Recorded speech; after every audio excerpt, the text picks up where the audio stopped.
ใส่แล้วก็สิย้ายไปจิมัดลังกะซีใส่บ่มัดอันนี้ใส่แล้วก็จะสิย้ายไปมัดใหม่สิเจ้าก้อนก็สิย้ายจะไปขุดมันแมงกุดจีพี่น้องเลยหรือว่าอยู่ไทยเขาเอิ้นแมงหยังเกาะกุดจีคือกันวะกุดจีคือกันใช่บ่เขาเอิ้นแมลงไม้แมลงไม้แมงกุดจีไปพี่น้องเดินทางให้อ่านแล้วเลยอ่านยังบ่เดี๋ยวเพิ่นปรับหน้าดินใหม่พี่น้องเอ้ย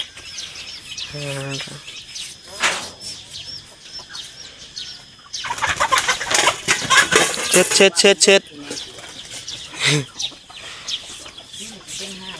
ติดใช่บ่กกล้วยนี่ติดเด้เนาะใส่หูนไปทางไหนพูดไปแล้วบ่ใช่คือบ่เห็นเลยบ่คือบ่เห็นเลยเว้นซ้ำใช่หูมันกี่ตัวนะเด้ตัวไหนไม่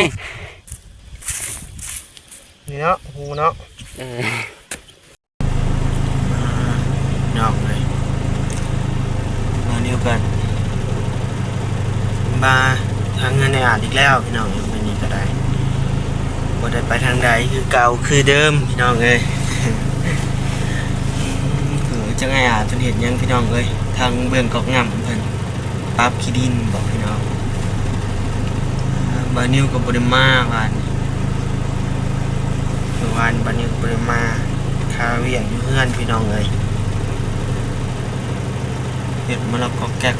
ยังเพื่อนเหลือพี่น้องเลย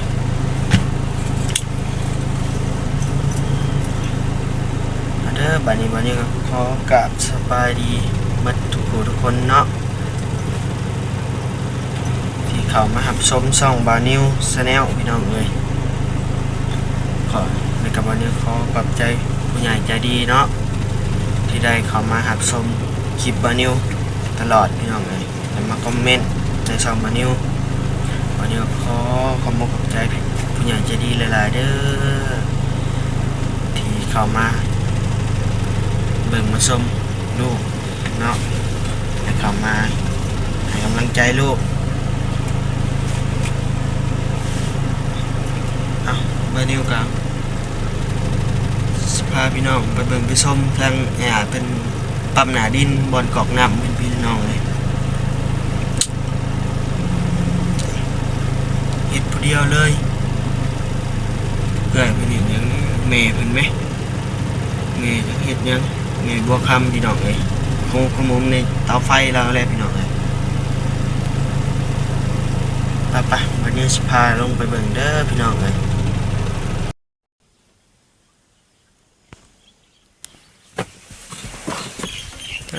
ตัวเห็ดยังได้อาด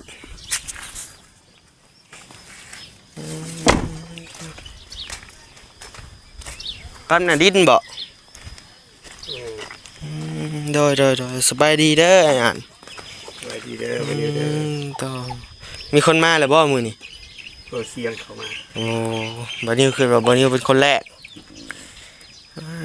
มาแต่เช้าเลยพี่น้องเอ้ยมื้อนี้บัดนี้มา8 โมงพี่น้องเอ้ยมื้อนี้แม่นบ่8 โมงน่าจะแม่น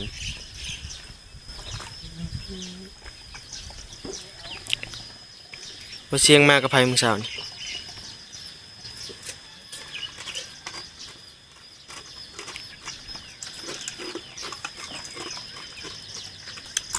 เห็นบุญลงคนเดียว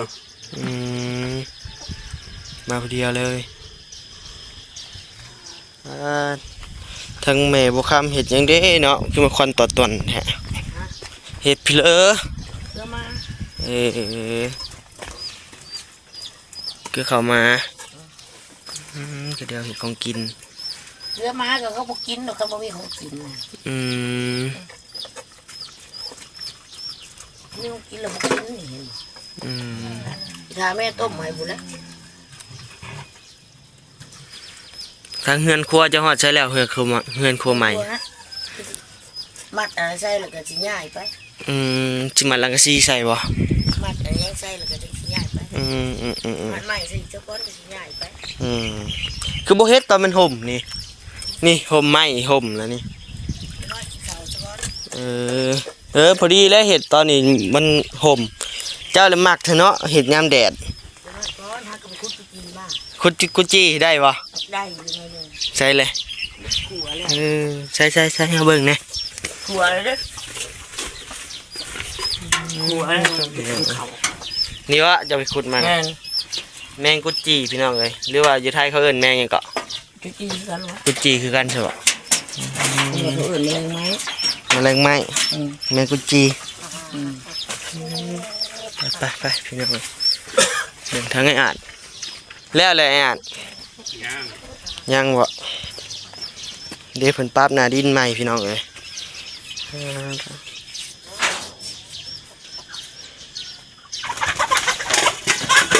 เช็ดติดเสบ่กกล้วยนี่ติดได้เนาะนี่เนาะใบไม้ปุ่งขึ้นมาบ่แม่นเนาะ แล้ว กกล้วยบานิ้วมาใหายมื้อนี่แหละพี่น้องเอ้ย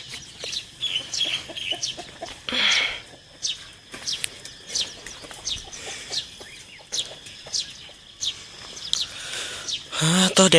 ดพี่น้องเอ้ย มื้อนี้สิเดือดเนาะ แดดห้อยขนาดตอนนี้ทั้งเงินครัวเราพี่น้องเลยเงินครัวเห็นใหม่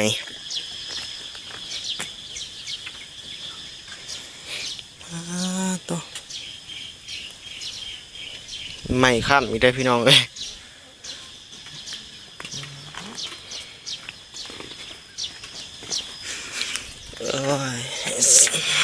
สบายดีเด้อทางอ่ะ สบายดี เลย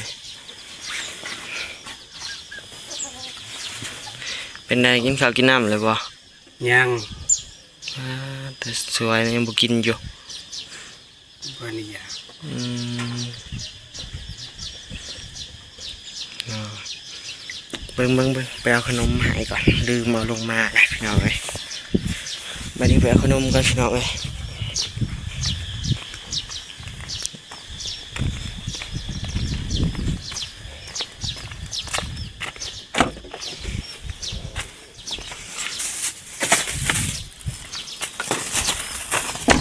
ขนมเส้นเก่าเส้นเดิมพี่น้องเอ้ยขนมแม่บานิวเองขนมไข่เต่าเนี่ย ผมเข้าใจได้เด้อ เดี๋ยวแกซีมึงดูบานิวอมหายเลยอยากให้ซีมเลยได้อยากให้เห็นเราได้ว่าแซ่บบ่หรือบ่แซ่บ แซ่บอยู่แล้ว อยากมันมืดเนาะอยู่นี่เนาะ แดดเนาะวันนี้มื้อนี้เนาะ เลยเอายองแต่เช้าเลยเนาะ โดย เป็นไงคำคนดินบ่ได้มาเลยบ่ บ่มาเลยเป็นมาคุดกี่ดอก อืม เงาะป่ามาคุดกี่ดอก เออ มันก็บ่มีหมองคนใส่แน่ทายหรืออย่างนี้ออกคนกับมัน อืม ถ้ามันสิคนก็แท้มันคนอยู่มันคนไปคลองไว้อย่างนั้นเพื่อสงสาร อืม ตอนนี้มันก็ไปขุดกี่รออยู่ จะอยู่ทีบได้เลยเนาะ เลยมาเอาเสียมนี่เห็น อืมเดี๋ยวว้าวแล้วก็เห็นแล้วได้พี่น้องเอ้ย ก็ใส่เสื้อเลยเด้ แกเสือคุดจิรอเลยพี่น้องเอ้ยเบิ่งสิชมเบิ่งเด้เพิ่นพี่น้องเอ้ยเงาะป่า เงาะป่าซาไก่ มื้อนี้เพิ่นไปหาบ่อเนาะรจนาเนาะกล้องบัดนี้ก็สั่นพี่น้องเอ้ยบ่มีไม้กันสั่นยังโฮมเงินอยู่พี่น้องเอ้ยเก็บเงินซื้ออยู่ภาพบ่งามจังไดก็ขอโทษขออภัยนำเด้อพี่น้องมาทุกคนเนาะเดี๋ยววันนี้ ไม่หัดจับเนาะ แม่นมีแต่มือล้วนๆเลยจับ ได้อยู่บ่เงาะป่าพี่น้องเลยขุดจุบจับขุดวิทยาเพิ่นพี่น้องแกเสียใส่เลย วันนี้กินข้าวมาแล้วบ่ ย่างเลยน่าจะตื่นแล้วก็อาบน้ำออกมาเลยไว้กินข้าวแกเสียใส่ยังใหญ่เลยพี่น้องเลยกำลังย่างมาพี่น้องยังก็ว่าอยู่ไทยเพิ่นเอิ้นยังเกาะแมงกิโลนี่นะอยู่ไทยเอิ้นว่า จิ้งหรีด บ่แม่นจิหลินกับจิงหรีด โป่ง หมายว่าอีโป้มนี่แหละประมาณอีโป้มบ่ โอ้ จิ้งหรีดกับจิ้งหรีดอีโป้มอีโป้ม สิโปม บ่คำแม่บ่คำแม่นว่าผิดอีแหละเดี๋ยวขอโทษนำละลายมาซีมึงดูขนมนี่ต้องมาแล้วพี่น้องมาแล้วได้อยู่บ่จิรอนะได้อยู่บ่เอามาเบิ่งมึงดูเบิ่งไปเบิ่งเพิ่นขุดจิรอกันพี่น้องเลยเบิ่งเงาะปลาบาใบก่อนพี่น้องได้เงาะตัวนี้บ่ใบเด้อพี่น้องเอ้ย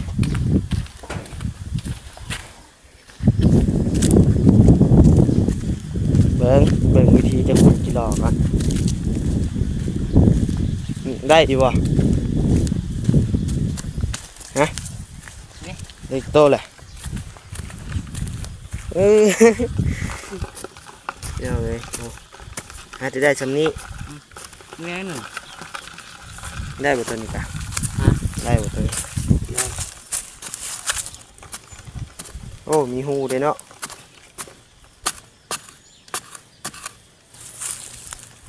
โตบ่ฮะโอ้บ่ได้ยากเด้เนาะพี่น้องเนาะวันนี้คือว่ายากได้เบิ่งเอาขอขุดนี่แม่นบ่นี่ ใช่ บ่แม่นเนาะ นี่ ใส่นี้ ได้ มาจับกล้องฮะเนี่ยจับได้บ่ เพื่อนเนาะ บ่อย่ามันเพื่อนก็อย่าบางกล้องก็จะจับเบิ่งนี่โอเคยังสิเฮาเด้อหูไปทางใดพี่น้องบัดใส่หูไปทางไหนพูดไปแล้วบ่ใช่คือบ่เห็นเลยบ่ อ่ะ คือบ่เห็นเลย เว้นซ้ ใช่หูมันมันสิตัวนะ ำเด้ตัวไหนเอาไหมตัวพี่ นี่บ่ นี่ไปดิ ใช่หูมันหรือบ่นี่เนาะหูเนาะ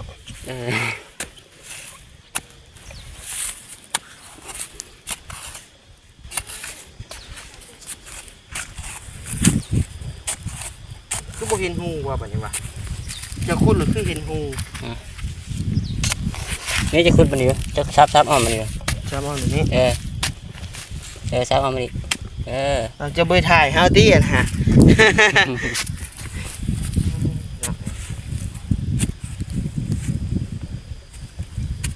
คือบ่เห็นว่ะ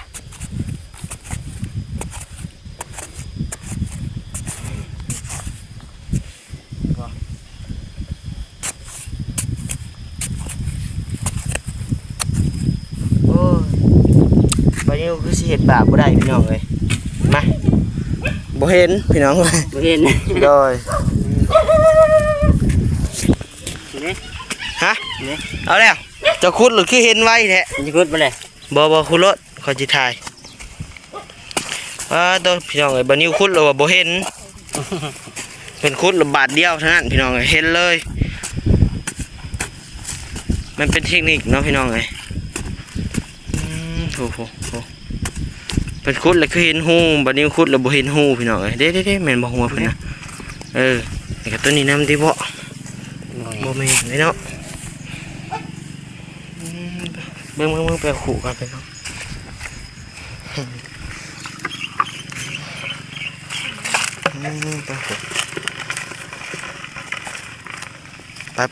ไปเลาะเบิ่ง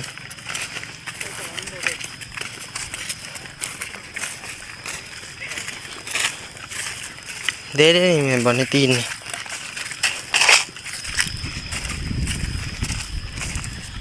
อันนี้ก็แม่นบ่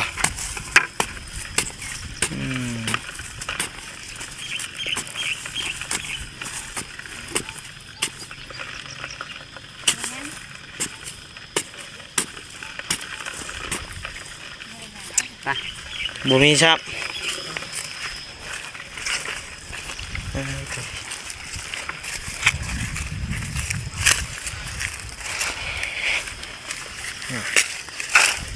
สายตาหากินพี่น้องเลย ยางบึบเห็นรถพี่น้อง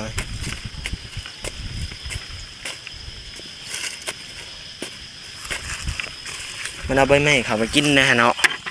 แม่นบ่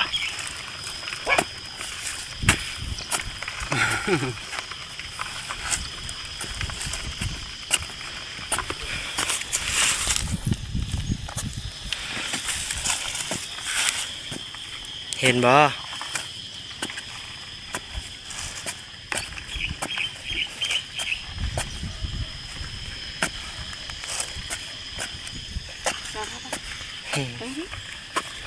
ไปใช้ดีเนาะมาหน่อยๆเนาะ มาลิ้นน่ะ สบายดีไหม สบายดีไหมสบายดีไหมเห็ดเป็นอยู่ว่าเห็ดได้สบายดีเห็ดได้ไร เห็นเป็นบ่ ลืมแล้วลืมแล้วหรอก อายซับพี่น้องเลยไป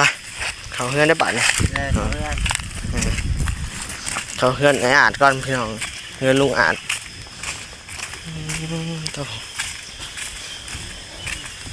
เห็ดอีกแล้วป่ะนี่ดังไฟเสียเลยพี่น้องเลยดังไฟเห็นยังได้เนาะป่ะนี่เนาะ ต้มเขาเลยนะ อืม เงินม้าได้ลูกเลย ฮะ เงินม้าได้ลูก ลูกบ่ ลูกเด้อ4 คน อืม 5 คนทั้งผู้น้อยมาอยู่น้ำเด้ อืม แห้งปัญญังเลยต้องกินเขาเด้อคนนี้แม่ต้มใช่ อืม แห้งไก่ยังบนักฉันแห้งม้าเลย อืมมามันหูคำคนเนาะ แห้งเมื่อนว่าดอกแม่นว่าตัวแพงก็คือเลี้ยงคือการแพงคือการหักแห้งนักก็คือม้าว่า อืม ตุนแห้งม้าแพงแห้ง คือแบบว่าไงกันเนาะมันหูจากภาษาเฮาเนี่ย แม่นก็แพงคือการไก่กับแพงแห้งคือม้าว่าเนื้อแล้วมันได้เลี้ยงก็แห้งแห้งม้าหน่อยตัวมาอยู่น้ำแห้งแพง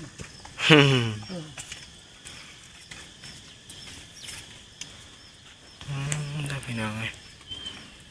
ย่างนี้ปะปะ เอาเริ่มไปยืนยังในนะหาบาทอีกเข้ามาพี่นะ บอกนี่แหละย่างจำได้ปะเนี่ย หึ เจ้าว่าน้ำกรดก็ย่างนี้ไป เครียดจะแล้วบาทนี้บ่มาหาจะแล้วบาทนี้เห็ดใหม่อีกโอ้ย เจ้าว่าน้ำกรดแวะกรดก็ย่างนี้ปะปะ โดย ข่อยลืมลงแห้งดี2-3 มื้อแห้งลืมแห้งแต่ว่ามันข่อยก็ย่างหนี้ว่าข่อยบ่ได้บอกว่าไปเอาน่ะก็ด้วยคนโอ้สบายดีอยู่ดีไม่แห้งอันนี้แหละจิตใจมันหลงนี่ตาก็บ่เห็นหุงก็เลยเว้าน้ำมันลูกแล้วก็ย่างหนี้ว่าจะเบิ่งว่าสิไปหยังเด้อก็บ่บอกว่าสิไปล้างหม้อมาค้าง โด บัด ย นี้ลูกเว้าน้ำกับลูกหนี้ปามัน บ่เป็นหยังบ่เป็นหยัง ลงที่ลงแดดไปเบิด2 มื้อแห้งหลงตาก็บ่เห็นหุง โดย ขอโทษขออภัย โดย ดังไพ่ลูกว่านางเว่าน้ำเผยว่าย่างนี้ อืม แล้วเป็นแนวนั้น โดยบ่ แห้ เป็น ง ห ล ยัง ง แห้ เนาะ งปะแล้วก็ลงกับไพ่กับหาจุดตักปีอันเสียดังไพ่หนึ่งเขา อืม ลงคากแห้งอีนี้ เมื่อยแล้วก็ลงเนาะ แม่นจะมันเป็นอีสังเนี่ยเป็นในหัวนี่ลงทีลงทางไปเบิดแหละว่าวน้ำผู้นี่แล้วก็แล่นไปอีก โดย คิดหยังกับปะอันนั้นเพื่อสิเฮ็ดงูมาได้ก็บ่แห้งได้บ่จีบ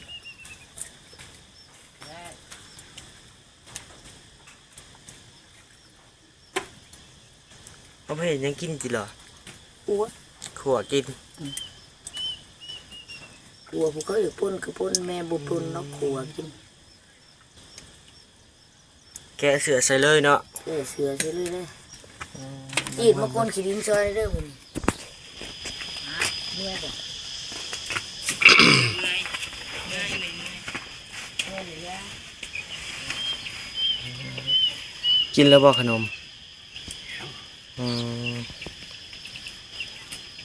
ขนมบ่แซ่บยากเนาะจะบ่กินเนาะ แซ่บมาแล้ว แซ่บก็กินเลยเนาะพี่น้องเนาะ กินสิ กินก็กิน ฝืนใจกินเด้นี่ฮะ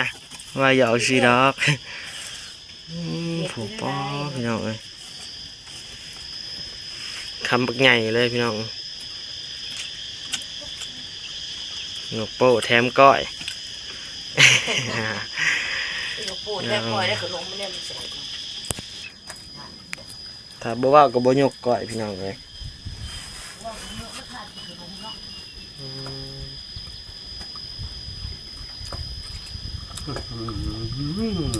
อร่อยอย่างนี้ ว้าวไปแล้ว ยอดยอด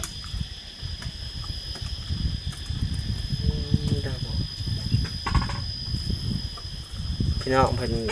นอนเบิ่งกลางคืนเนาะพี่น้องเนาะทางต่างประเทศเพิ่นก็คือสิอยากนํเห็นทางลุงอาจเพิ่นกินยั่วพี่น้องเอ้ยเด้อ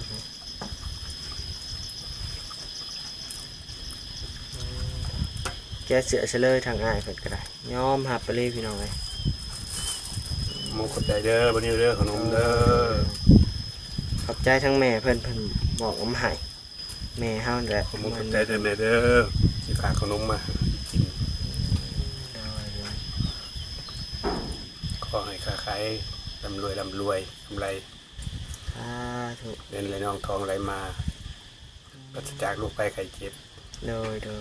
ให้สุขให้สูงให้ลูกให้ไปให้ปัญญาลูกค้าเด้อแม่เด้อ โดย เจ้าให้ลูกดีกินอยู่กินอิ่มเจ้าก็ขอให้อิ่มตลอด แม่เฮาเป็นน้องเจ้าได้รุ่นน้อง บ่ แม่เฮามีแต่45ปีเนี่ย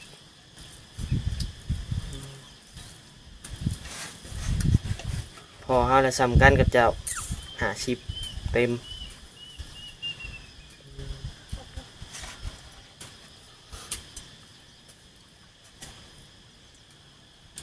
แล้วบัดนี้ฮ้อนแล้วพี่น้องเอ้ยบาดนี้แดดเปรี้ยงๆเจ้าบ่ฮ้อนบ่ ฮ้อนแค่เสือใช่เลย เอาเด้อบัดนี้พี่น้องเอ้ยบัดนี้ก็ขอตัวลาจบคลิปกันเด้อพี่น้องเด้อบัดนี้เด้อบัดนี้ก็ขอบขอบใจหลายๆผู้ใหญ่ใจดีที่เข้ามาเบิ่งมาชมช่องบ่นิวเข้ามาซัพพอร์ตช่องบ่นิวเด้อพี่น้องเอ้ยบัดนี้ก็ขอบใจหลายๆบ๊ายบายเด้ออาจสบายดี สบายดีเด้อสีบอนิวในจะดีทุกทาง เนาะ สบายดี วันนี้ก็ตอบทุกโมเมนต์ตอบอ่านทุกคอมเมนต์พี่น้องเอ้ยที่พ่อแม่พี่น้องเพิ่นเม่นมาแต่บางนิ้วก็ตอบบ่ได้พี่น้องเอ้ยมันหลายเกินพี่น้อง ตอบบ่ไหวเลยมีแต่กดหัวใจนั่นแหละพี่น้องเอ้ยบ๊ายบายเด้อกับบ๊ายบาย